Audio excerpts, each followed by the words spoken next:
Kaisa, nice to see you all the way from Finland. Are you in Helsinki? Yes, here I am. Nice to see you. Nice to see you too.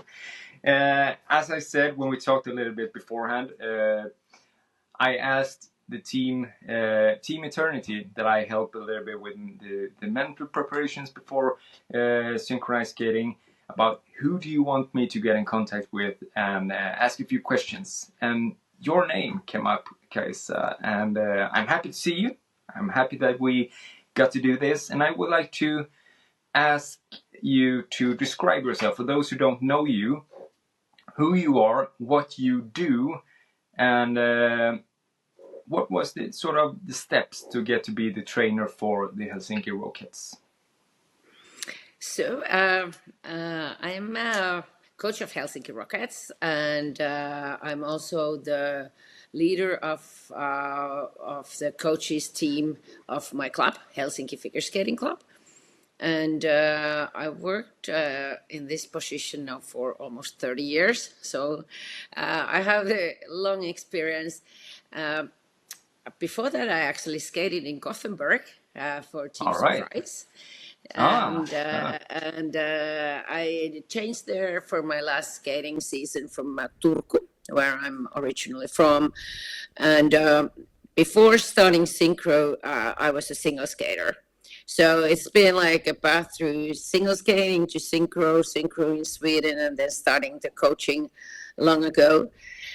I'm educated to be a teacher at the elementary school, and I think that this kind of a pedagogy and teaching skills things, it's like kind of my passion, and it's in your blood, sort of. It's in my blood, yeah. Yeah, all right. Yeah, and we will come to all of that, all of your accolades later on. But what was it that captured your interest towards figure skating and synchronized skating? Well, I guess that figure skating, I was 3 when I started, and it's what everyone loves in skating. It's the kind of gliding on the ice and being able to just go fast and enjoy the skating.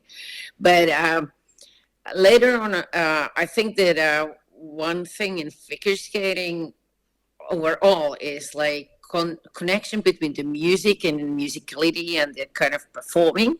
And at the same time, the technicality and doing the things, doing the elements, doing the skills, and learning like the background for it. Sort of to have the physical skills and to have like the mental skills to be capable of doing it in the competition. So that's basically in the figure skating. But then when I started synchro, to do it with the great people, to do it together with friends and have fun like with the team, that's something quite exceptional. Yeah, so it's a big difference between doing it yourself and doing it within a team. And when you started, if I understand you correctly, you did participate in a team as well, right? Yeah. So what are the key differences between those? What are the differences? Well, doing an individual sport like single skating, I'm just thinking myself and what I want to do. Of course, it's done in a group. Like we had a great group, like with the friends and everything. But it was my program, it was my jumps, it was my practice. But when I joined the team, in a good days, I got the support from teammates. I could be even better. We did everything we did. It happened only because of the team. And also if something went wrong, I also had the teammates there, and they were like always supporting each other. And it's kind of fun, like to perform together, and it's kind of playing a music with the stereo. That you get there something. It makes it stronger. It's a good metaphor. Yeah. My wife and daughter actually are synchronized skaters as well. My wife did compete way long ago. She's 40, turning 40 now. My daughter is going on with it in a juniors team, and they say the same thing. that be within a team. It sort of amplifies the experience to do it together. Yeah, exactly. Exactly. But when you look back, are there any milestones within your career that are sort of significant as a trainer or a performer, whatever? Well, I think that as a trainer, it's been like growing. Like I started to coach already when I was skating singles myself, and when I was doing synchro here in Finland, I was coaching at the same time. So I think that I started quite early to understand how it is to teach someone.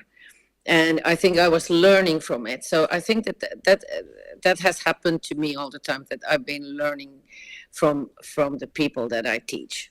And when I started to coach Rockettes, it kind of happened by accident. I came to Helsinki. My really dear friends, they were skating for Rockettes, and I just came here to see them for the practice.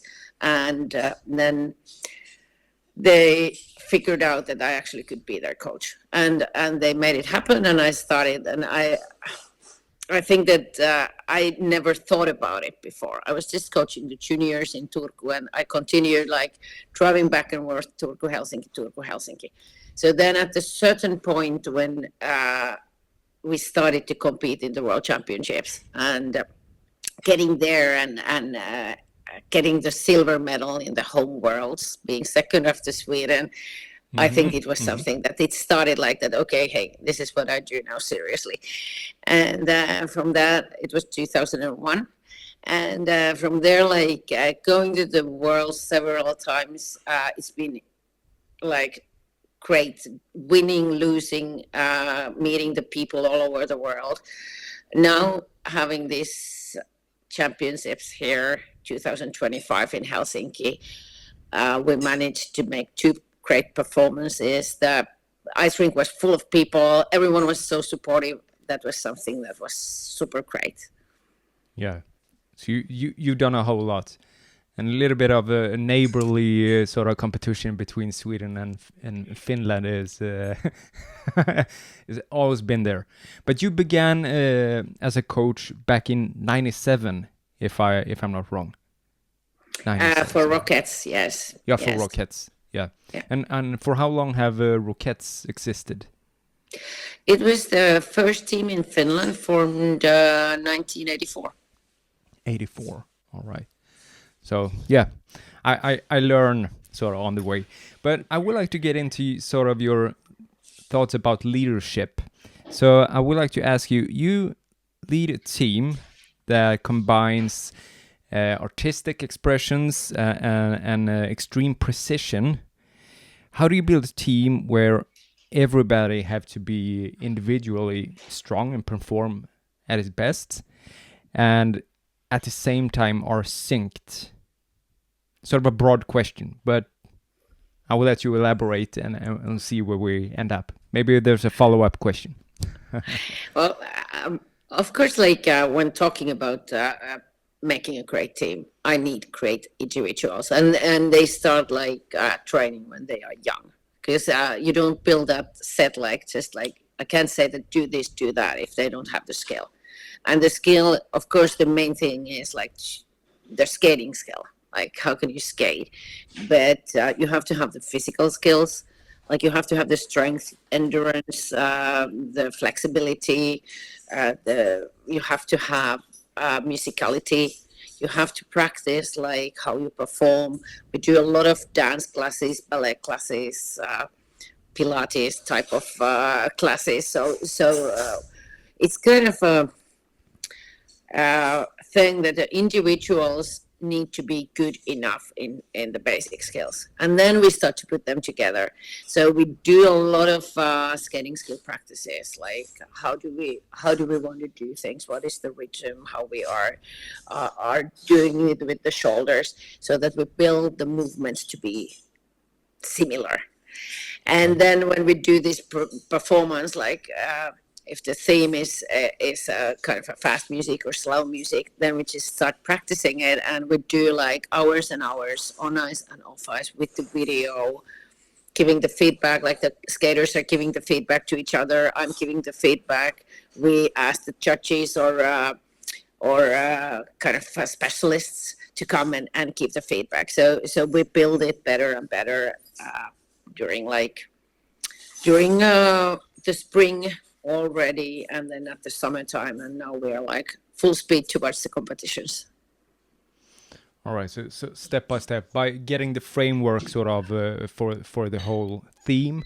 Yeah. And you say you start off by sort of moving your shoulders and getting them to move similar, and then you go from there, and all those different specialists and all those things. So it brings that performance. So I would like to ask you, because there are a few different things that I have picked up during the way. The basic skills. Yeah. How important are the basic skills in, for example, synchronized skating? Because I get the notion of people sort of thinking that the team aspect of the whole thing is more important than the basic skills. Can you elaborate on that? I think it's the pyramid like this. I use that all the time. That's why you build a pyramid like this. Yeah. The broad base and then the tip.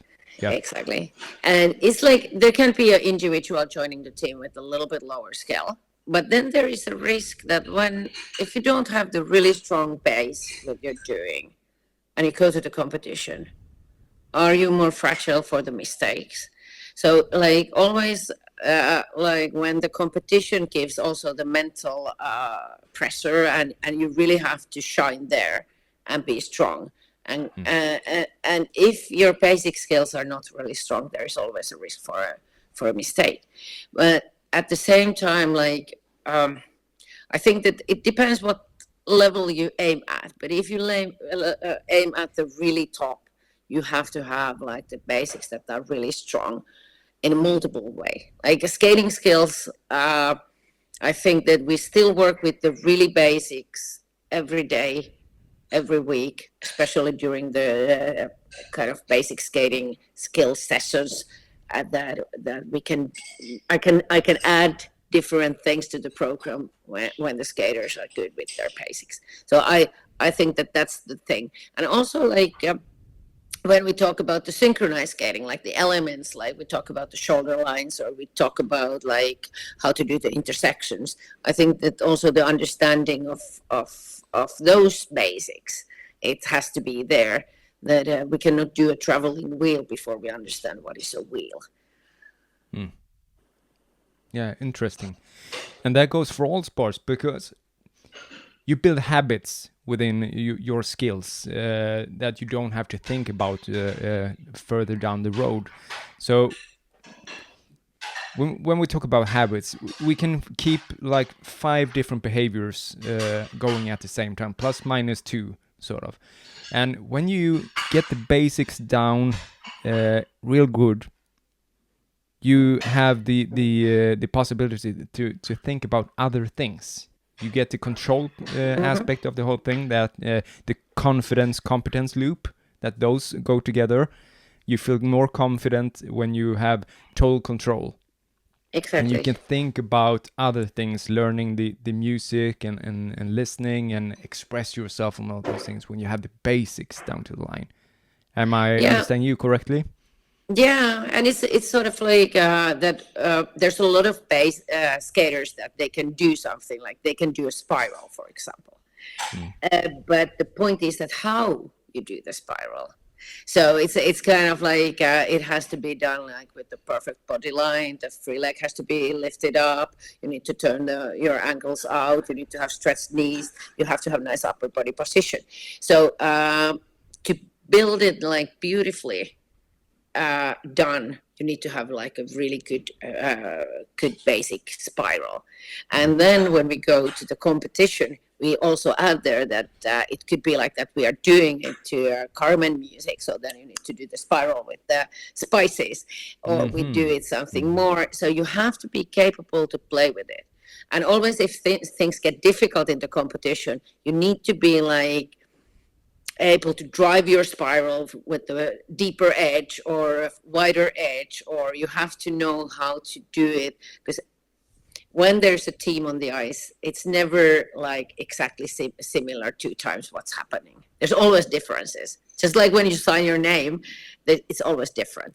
So sort of you have to know how to play with these things that you're doing. And if the basics is not strong enough, it's possible that you do it well once, twice when you have a good day. But you have to do it well when something goes wrong. You have to do it well when it's a bad day for you. So I'm really a believer of the good basic things. Do you have some sort of magic ratio between the basics and all the other things? Like 20% basics, 80% others? Or how do you work with that? Different levels, of course. I would say that for the small kids, I think that it has to be like more and more, and the older you get, it gets like smaller. But we start and do that every day, and especially if we start losing something like that, some element goes worse, or we lose speed or something. I say, okay, we need to do the drills again, and we need to go back to the basics. So I also know that we find help for the more difficult thing when we kind of put it back into pieces and start doing with the simple things again. Does it make sense? Yeah, totally. But I would like to ask you as well, how many hours do you plan within a week for your team? I know that they are total elite, the best in the world, but it would get sort of a frame of how many hours do you have to put down to become world class? Well, they practice 5 days a week, and we have like usually 2 to 3 practice per week per day. So they do either like a dance and ice, or we have a ice practice in the morning. They go back to school. They come back for the second ice. They do a physical practice after, or we do like a ice, off ice, and a ballet class. So it depends like of the day what we do. But it's basically about 13 hours on the ice per week and about 7 hours off ice. Plus then the practices that they do, like the warm-ups, including some kind of skill training and other things that are kind of put in there in the cool downs or warm-ups. But so it's equivalent to sort of part-time work, or are they professionals? Unfortunately, I actually don't know. No, unfortunately, no. There's part of them they still go to school, or part of them study at university or something like that, and part of them they work like part-time work. Yeah, and this goes for as well for all sports. When I do this, it's interesting because I've heard this several different times, that you have to put in the hours, you have to do the basics and all that. So for you who listen carefully, because this is so important. But one more question that goes more in the direction of team dynamics. How do you manage when your skaters sort of quits or get injured and you have to put another person in that is not sort of at full pace yet? How do you manage that? Well, it's always difficult if we are going into a competition and we need to replace someone who's been doing that certain spot all the time, and then we maybe get like one practice and another person needs to step in. So of course we practice, like we have 20 skaters in a team, 16 on the ice at the same time. So we try to have those 4 extra skaters like practicing all the time, and we aim at the level that we can use all of them, like during some competitions, some exhibitions, some kind of at least the whole run throughs. When we get further in the season, it starts to get in a way more difficult because the ones that they've been doing it all the time, they start to be so good with that. But then at the same time, it's so well organized, the whole thing, that this extra skater really has a place there, and the others can tell that what they want her to do.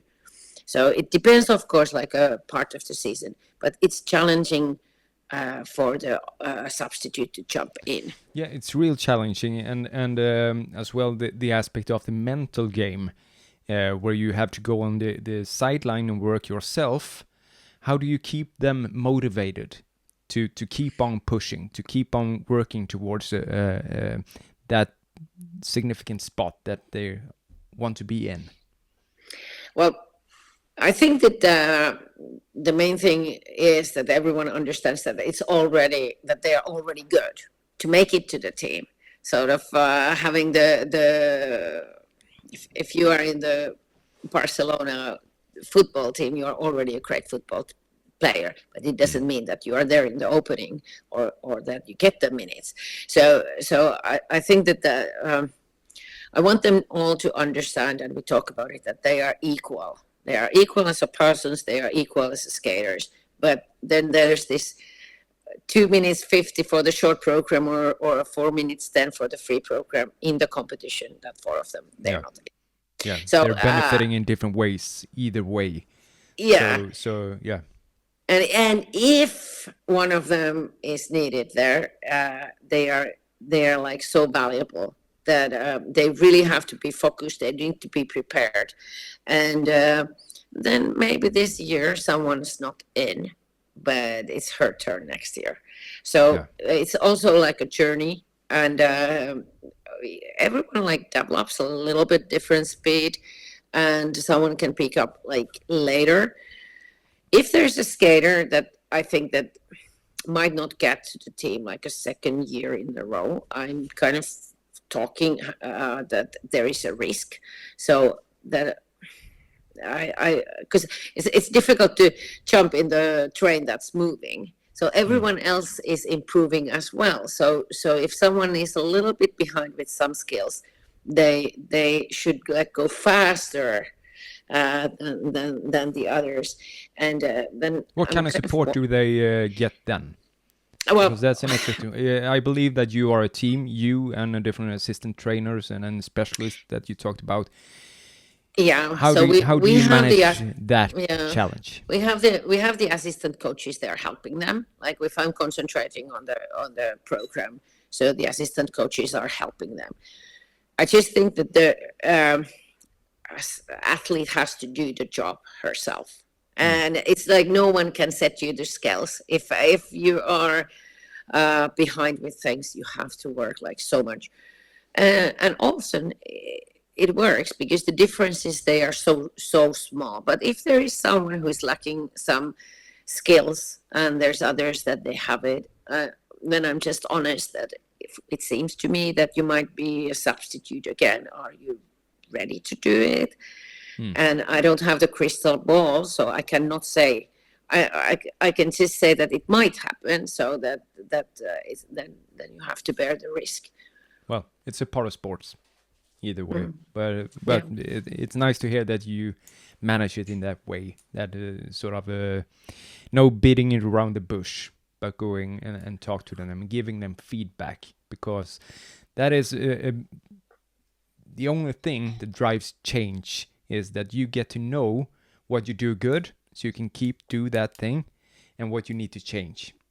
If you don't quit to do something that don't work and start with something new, you don't do any change. So that is good to hear.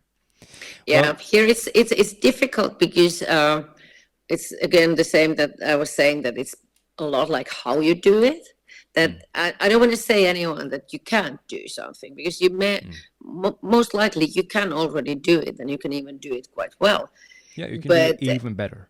But even better, and that's a thing like that. Even the world's best ice dancers who are professionals, and they even can get better and better with these skills. So there's no limit how good you can be. So there's just that you have to, the athlete has to be like really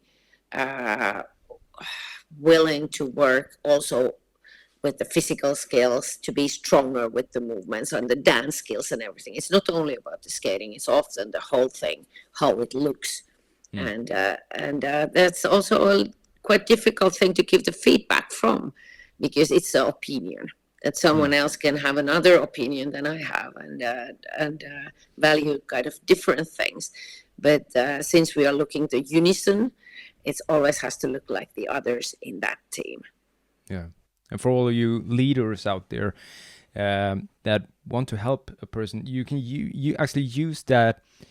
I work as I'm schooling something called NLP, and we use a lot of communication skills. And one of those things is that use the actual wordings that you can become even better, because you have to become better. It implies that you have to just become better. You are lacking something. But if you say you can become even better, it implies that you are already good. Yeah, so that true. is a small difference in your wordings that actually can give good results. And synchronized skating is a sport where small details make the difference. So I would like to ask you, how do you train sort of the mental aspect before, under, and after a competition? Start off just by competition. Well, we talk about a lot about the details, because I think that to manage like the skills, it's something like if you don't manage them well enough and you go under a pressure, you will lose something. So it's like just we try to learn everything so that it is just could go with the flow. And we talk about like bringing the competition to the practice, sort of that you have always the idea that you are in the competition. So when you go to the competition, you don't think that you're doing anything special. Because if you try to add up, most likely you lose your balance, or you so like something happens. So it's a lot about that, and also like about the confidence that comes like you as a person, that you are enough, like that you don't have to be anything else than you, and you just do it what you've done, like that I've chosen you to be there in the team. You can trust yourself, you can trust this team, you can trust this program, I trust you. Sort of like the confidence that is said out loud. And we also sort of talk about like the self-confidence, that it's something that you get to show, that it's not something that you think that it's hiding behind, but it's like you really have to show that you're confident. And if there's something you're not, so then you can probably just act it. So especially in the beginnings, and then you become confident. But we talk about it. You talk about it. Have you ever tried working with state management? Working with states. You know, with state you can become if you're nervous, how do you fix that? If you become, how do you become more focused? If you have to bring some aggression, sort of like acting out that. Have you ever tried that? We have a lot of that in the kind of, we have the emotions in the story that we do for the program. So it's already there that this one you have to do that like angry, and this one you have to do like softly. And so that's where we play. But if I understand correct, the kind of state management, like we've had these kind of keywords that we put, that if you hear fail something, or that rather this way, that here you have to feel really strong and confident. So what is your keyword for this? So it's like probably say to yourself that strong, or say to yourself that calm, or what's your keyword for this, that it will bring you to the ideal state. So I think that it comes probably again like later on in the season. Like we were doing that last season when preparing for the Worlds, because we really wanted to be prepared so that we don't get unfocused because of the crowd, or we don't get unfocused of the pressure or something. So then we were talking about like how to face the situation that there is the pressure, and there is like people that they put us like questions or something, and there we were learning the keywords, or practicing with the low music so that you can be strong yourself, and we prepared like more at that stage. Now it's more like simple still at this time of the season. All right, good. So how do you keep the right balance between discipline within training and the artistic side of the training, sort of like letting go and experience things? Because I've read that you are a big believer in that the skaters actually have to get to experiment and find different movements that are maybe not always the sort of the due to the elements, if you get me correctly. Well, I think that the skaters, when they do the program and they are going into the emotions, I think that they need to feel it. Like, I cannot say to them that now feel angry and make that face. That I want them to listen to the music. I want them to talk about that. How did they find this story going? Like, what is the emotion, and what are they thinking? And then it can be like if we are having the moment where they cut to like have the aggression there and look like a bit angry. I don't really mind how they build it, that someone can just think of something that I'm angry when I go when I have to wake up early in the morning, and someone is saying that I'm just angry because I listen to the metal music, and they can find their way, because they are all individuals, and they have different ways of finding the mood in a way, but they are quite professionals and they do it super well.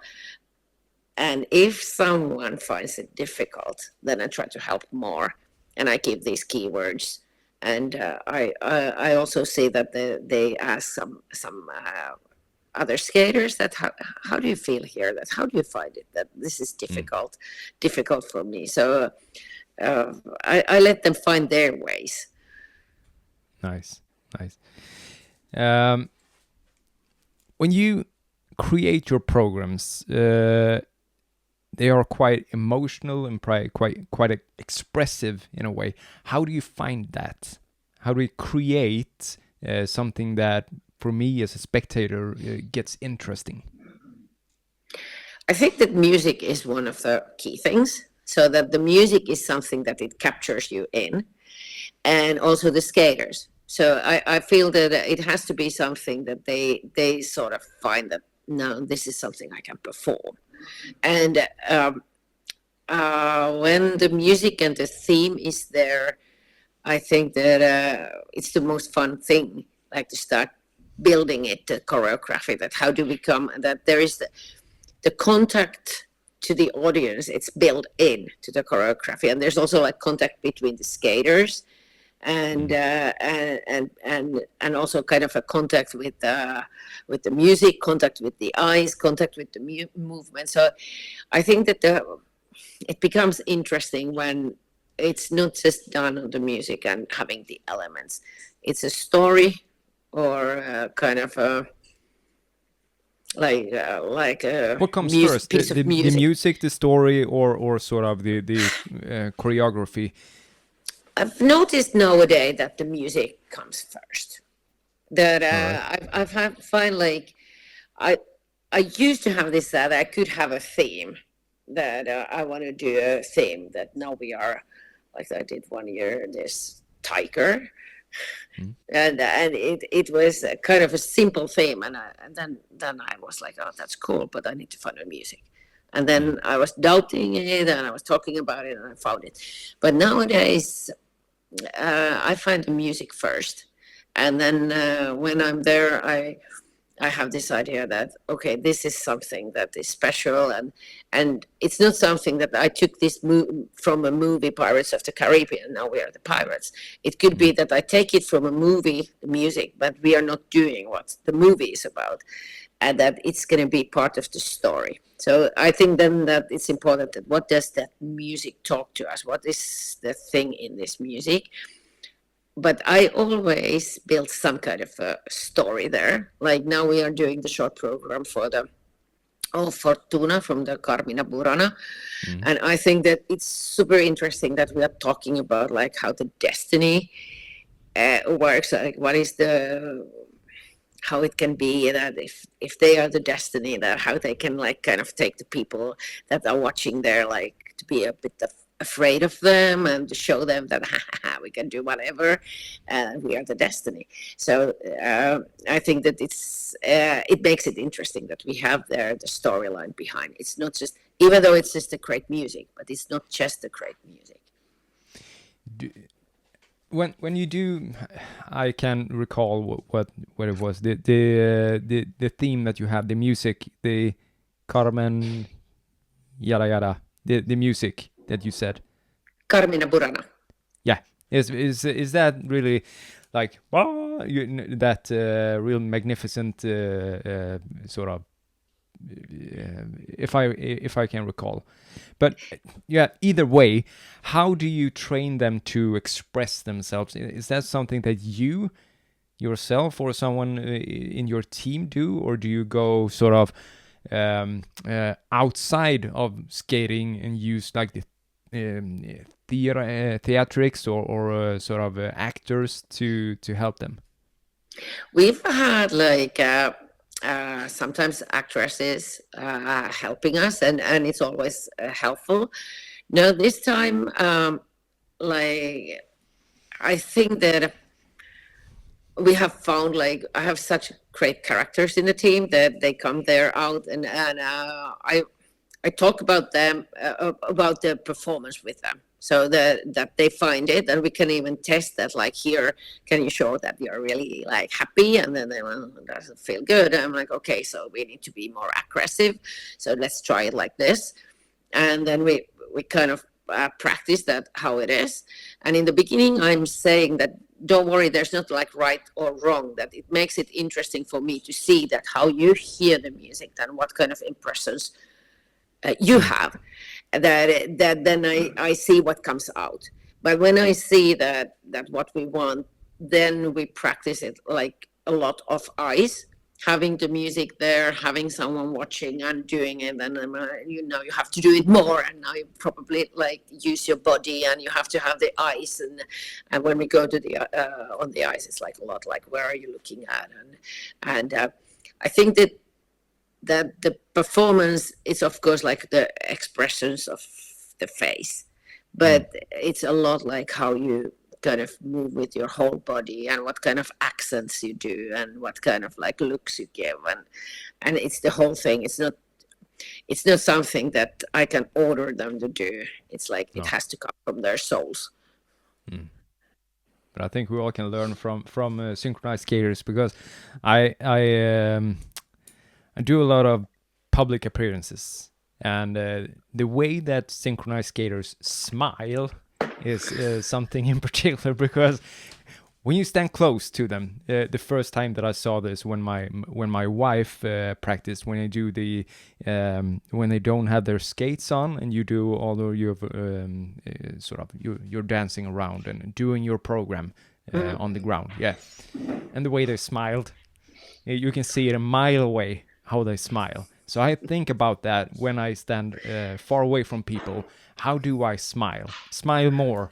And I write it down. Smile, because people have to see it. All right. So it's nice to see. What kind of leaders or mentors have been important in your way to become the coach that you are today?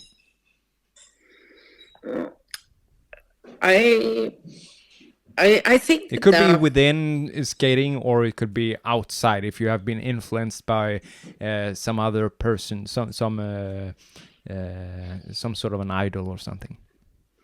I think that the persons that influence most are the colleagues, because with them we are talking so much. So I have a feeling that it comes like about learning from each other, and I really appreciate that. I don't know if I've had an idol or something that I've thought sometimes that I want to follow. Because when I was skating, I had like coach changing often. I had like a lot of coaches coming from abroad. I went abroad to practice, and I have this idea that learning and seeing a lot has helped me to find my way, what I wish to do and what I don't want to do. However, skating wise, there's been like two like persons that taught me most, and one of them is the Canadian Anne Shelter, who and his edges. She was coaching me when I was 7 the first time, and unfortunately she passed away like a year ago. But and Shelter was one of the creators, like with the edges and everything. And about synchronized skating, I think that I've learned from Andrea Doheny like the most. Like she was coaching me for only a year, but the way that she was doing things, I think that it's exceptional. What did you do that was sort of different between other trainers that suited you? Well, she has always had like a really warm heart for the skaters, and she's taken care of them a lot. But then otherwise, like being quite tough, but I think that she's been like great creating new stuff, and especially like for me coming from singles and then coming from a smaller club in Turku, and then going and getting to skate there. I think that she and the team was teaching me a lot. All right. Yeah. Why I ask is that there is a study from Harvard, the most long ongoing study on human performance and happiness, where they approach people due to 2 factors. The first one is that you look happy. Are you happy? And if they say yes, they go on and ask the questions, do you feel successful? Do you actually go to feelings? Do you feel successful? It's subjective in that way. And if they answered yes in those 2 questions, then they say, I would like to ask you 96 other questions. And the interesting thing is that they all answer yes to the question 13. Do you ever had a role model? So it's a connection between feeling happy and successful and to having a role model that you have modeled down the way. So it seems to be important. That is why I asked that questions. So the skaters side, they sometimes experience pressure and sort of performing anxiety maybe. Do you do that as well? And how do you manage that standing on the side? Because you don't have total control, that you can skate in a certain way. How do you perform at your best? Well, nowadays I perform better. When I was younger, I was like so nervous, and the skaters were always saying that I was talking too much, and I was never calm. But now I know that at that stage I've done my job. Of course, I'm nervous because I cannot help anymore. It's like it's out of my hands. The work is done. My work is done. So it's just like I want the skaters to experience that I'm confident. I trust them because I really do.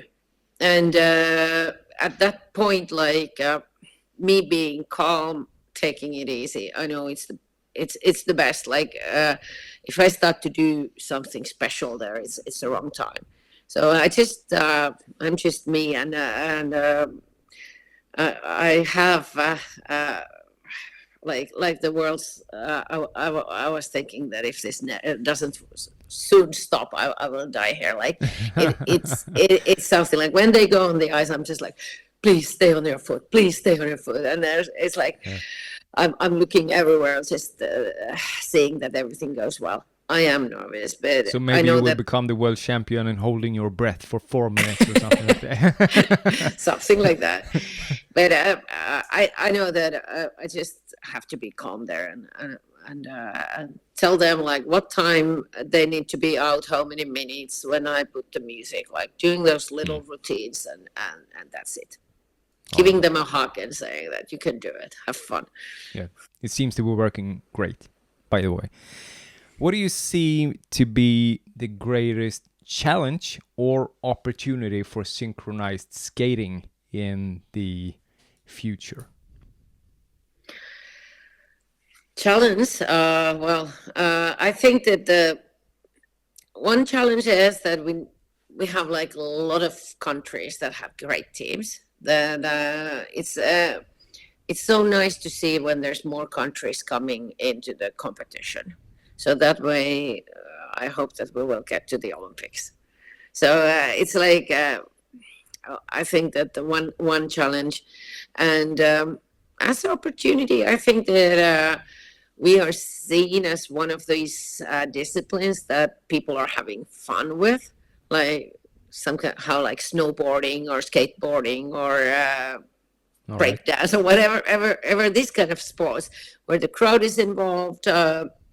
People do this together. It's at the same time it's like artistic and sports.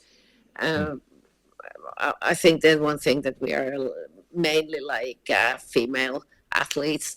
It's also something great because there's not so many women's team sports that do so well, at least in Finland. So it's great. Like, of course, there's different ball games and different great sports, but I think that there's something special in synchronized skating, being the art and sports. And this is a podcast about self sort of like development. What do you see yourself doing within the few years that is ahead? How do you plan to develop your own sort of coaching? Well, I think since I've been doing it for long, I want to find the passion for it, like again and again. So I've always said that if I 1 year come here and I don't have the passion anymore, can you please tell me that now it's time for you to quit. So I think that that's something that I want to have, because I think that's something that makes me enjoy my work. So that's my one goal, that I keep enjoying it, and also that I'm sort of capable of finding something new, so that I don't just get stuck with the routine. So I was just today reading this ad about some kind of psychological coaching course, and I was thinking that that's something that I should ask my club, that can I participate? So like sort of finding the new things where I can educate myself to keep up. And one thing that I want to do is like to learn from the young people, because they are so clever. they're like that I really like. At the same time that I use my experience, I learn from the next generation, because they are already like the upgraded generation with the skills and know-how. So these kind of things. Yeah.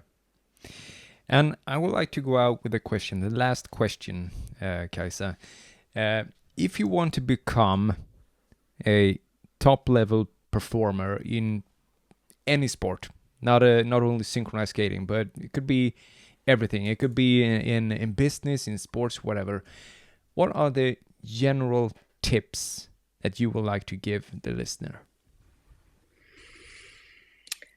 Well, if I'm just thinking my son's like being like a football players, and what I try to tell them is like that you got to practice, so that nothing just like comes from the sky. It's not like, so you need to work. So that's something. And also because it needs a lot of work, you need to like what you do. So sort of love it and have fun with it, because otherwise the working gets like too boring. And then kind of maybe the third thing, that there's going to be mistakes, there's going to be bad times, there's going to be like times you're injured or you don't get forward, or there's someone who's better. So don't give up, because it's how it goes, that there's good times, bad times, and you just have to learn from that and keep going, because it's not so serious. No, great parting words.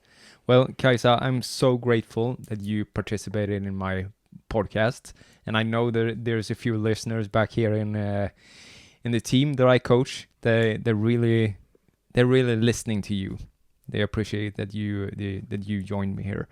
So the parting words, like, thank you, and I wish you all the best this season, and I'll hope to see you again. Thank you so much. It's been fun.